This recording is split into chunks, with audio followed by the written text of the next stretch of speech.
3262번님의 사연입니다. 이소음 전문가님, 엔캠 수익 감사드립니다. 와, 엔캠을 또 들고 계셨나 봐요. 축하드려요. KMW고요. 지금 매수가는 25,500원에 비중 12% 들고 있어요. 아, 답답한데요. 조금만 더 올라오면 손절을 해야 할까요? 라고 고민을 남겨주셨네요. 알겠습니다. 분명 오래 산 것 같진 않고 꽤 오랫동안 들고 계셨던 것 같아요. 전문가님. KMW요? 진짜 오랜만에 급등입니다. 저 이거 오늘 급등할 때 보유하신 분들 조금 탈출할 수 있는 좋은 기회가 아닐까 생각했는데 아직 탈출 못하신 분도 계시네요. 어떻게 보시죠? 네, KMW 같은 경우 사실 이런 종목들은 사실 이렇게 이제 뭐 6G 때문에 네. 관련된 이슈로 급등을 했을 때 저는 오히려 좀 처분해야 되는 기회로 보시는 게 좋지 않을까라는 생각이 좀 되는데 일단은 재무 자체가 사실 굉장히 좋은 기업이에요. 사실 아시겠지만 5G 쪽 담당했을 때만 하더라도 네트워크 장비 쪽으로 상당히 큰 재미를 봤었던 그런 주요 종목 중에 좀 하나였습니다. 하다못해 매출액 6,800억 정도까지도 나왔었던 회사고 당시에 영업이익이 약 1,300억 정도가 발생했었던 부분이기 때문에 무려 영업이익률도 20% 넘게 발생했었던 굉장히 우량한 그런 대표적인 종목 중에 하나였죠.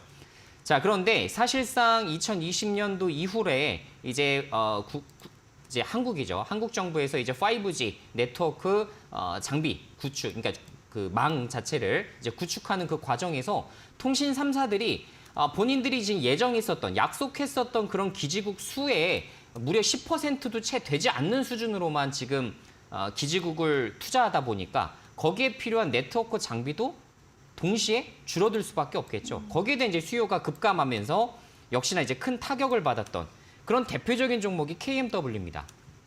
자, 그런데 이게 뭐 단연 우리나라만의 문제는 아니고 사실 전 세계적인 트렌드라고 볼 수가 있는 게 만약에 그렇다면 사실 수출 쪽으로 방향을 돌려서 사실 다른 시장을 좀 찾아낼 수 있는 방법들이 좀 있었거든요. 자, 그런 것과 달리 사실 KMW가 이런 노력들을 굉장히 많이 했을 것으로 좀 추정이 됩니다. 그런데 그런 것들과 연계를 해서 본다 하더라도 대규모 적자를 피하진 못했어요.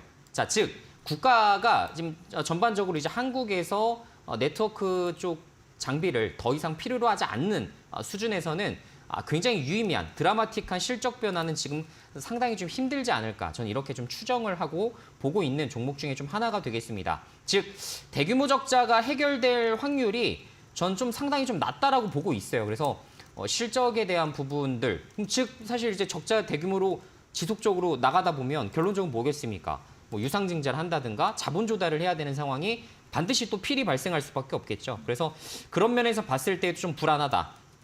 특히나 2019년도 이후로 KMW가 지금 현재 자본금 항목을 보니까 199억 원으로 지금 동일한 걸 보면 지금 유상증자라든가 이런 부분을 진행을 안 했던 것 같아요. 그러면 사실 이제 속된 말로 돈 떨어질 때가 됐다. 이렇게 말씀을 드릴 수가 있을 것 같고 증자에 따른 이런 부담은 안고서 투자해야 되는. 그러니까 우리가 미리 좀 예상을 좀 해보고 투자를 해야 되는 그런 종목이라고 생각을 좀 해볼 수가 있을 것 같습니다. 자, 6G라는 부분이 좀 튀어나오면서 사실상 이게 지금 주가가 좀 올라가기도 하고 있긴 합니다만 일봉상으로도 상당히 좋은 랠리를 좀 보여주고 있긴 합니다만 저는 예전에도 마찬가지였지만 이때 이 주봉 파동 때 한번 보세요. 이때 이제 주가가 급등 나왔다가 다시 확 내려앉죠. 그죠? 이때도 테마 탔을 때요. 16,000원대까지 올랐다가 확 빠져버립니다. 그죠? 그래서 이번에도 거의 비슷한 패턴이 될 가능성이 높기 때문에 가급적이면 이 급등 시기를 어떻게든지 놓치지 마시고 내가 매수가가 2만 원이든 뭐 18,000원이든 중요한 게 아니에요. 어쨌든 내가 빠져나오는 것을 목표로 삼는다. 난 여기서 손실을 최소화할 수 있는 전략으로 간다. 저 같은 경우도 사실 전 종목이 다 올라갈 수가 없기 때문에 매매를 하다 보면 물립니다. 그러면 전 이 물린 종목을 어떻게 생각하냐면 만약에 내가 예상했었던 그런 차트 패턴대로 계속 이어져 왔다면 당연히 주가 급등했을 때 우리가 수익 실현할 수 있겠지만 반대로 계속 하락했어요. 근데 우리가 기다리던 뉴스가 떴어요. 그러면 어쨌든 주가가 빠진 상황에서 급등하다 보니까 어때요? 우리가 원하는 목표 수익에 도달을 못하고 보통 약손실권에서 정리를 해야 되는 상황이 발생을 하거나 혹은 마이너스 10% 선에서 정리해야 되는 상황도 발생할 수가 있게 되겠죠. 그래서 KMW는 제 생각대로라면 17,000원, 그 정도 갈 수 있겠죠. 그죠? 한 10% 또 15% 정도 한 번만 랠리가 나오게 되면 17,000원, 18,000원 정도 갈 수가 있겠지만 저는 가급적이면 그 선에서 정리하시는 게 그래도 향후에 이제 중장기적으로 물려서 더 큰 손실이 발생하거나 혹은 또 유상증자를 해야 돼서 내가 억지로 또 비중을 채워야 되는 이런 추가적인 상황들이 발생할 수가 있기 때문에 가급적이면 비중을 좀 청산하시는 게 좋지 않을까. 좀 죄송스럽지만 이런 의견을 전달드리도록 할게요. 알겠습니다. 일단은 뭐 실적 부분 증자에 따른 부담감 좀 안고 가야 될 것 같고요. 17,000원, 18,000원에서 좀 정리하는 관점 얘기해 주셨습니다. 잘 확인해 보시길 바랍니다.